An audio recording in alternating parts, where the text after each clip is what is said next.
सारस और केकड़ा की कहानी। बहुत समय पहले की बात है। एक घने जंगल के बीचों बीच एक बहुत ही सुंदर झील था।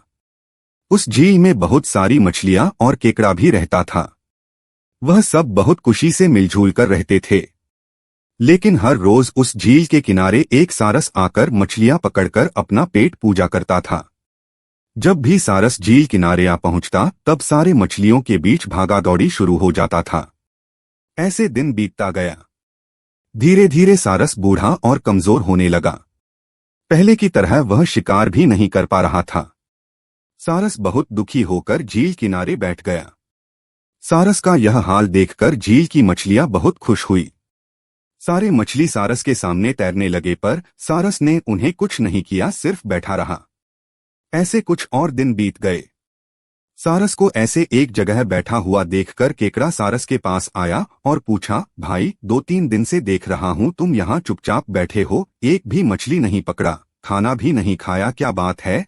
केकड़े की बात सुनकर सारस फुट फुट कर रोने लगा। सारस ने कहा, क्या बताए दोस्त, मैं बहुत ही दुखी हूँ।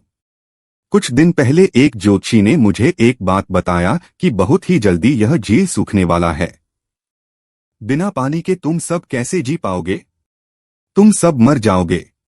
तुम लोगों की मुझे बहुत चिंता हो रहा है, इसलिए मैंने खाना पीना छोड़ दिया। केकड़े ने कहा, क्या बोल रहे हो? यह तो बहुत गंभीर और चिंता की बात है।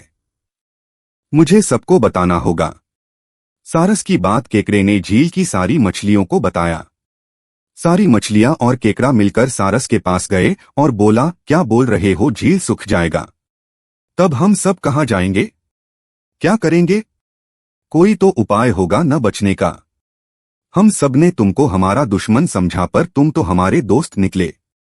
हम लोगों के चिंता के कारण तुमने खाना पीना छोड़ दिया। दोस्त, अब तुम ही कोई उपाय बताओ। सारस ने कहा, अच्छा लगा सुनकर कि तुम सबने मुझे दोस्त माना है।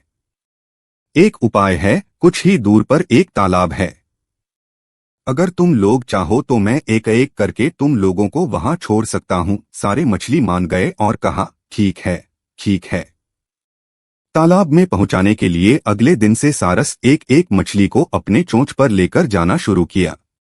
ऐसे कुछ दिन बाद केकड़े की बारी आई। सारस केकड़े को लेकर रवाना हुआ। कुछ दूर जाने के बाद केकड़े ने सारस को पूछा, भाई, यह तालाब और कितना दूर है? केकड़े की बात सुनकर सारस हंसने लगा और कहने लगा, तालाब? कैसा तालाब? यहाँ कोई तालाब नहीं है। मैं तो खाने के लिए तुम सबको यहाँ लेकर आ रहा हूँ। इतने दिनों से मछली खा खा कर बोर हो गया हूँ। आज बहुत मजा आएगा तुमको खाकर। आसपास देखो, तुम्हारे सारे दोस्त के हड्डियाँ। अब तुम्हारी बारी है। यह बोलकर सारस एक बड़े से पत्थर पर आकर आ बैठा। सारस की बात सुनकर केकड़ा बहुत गुस्सा हो गया और अपने आप को बचाने के लिए अपने दोनों हाथों से सारस का गला दबा दिया और कुछ देर बाद सारस मर गया।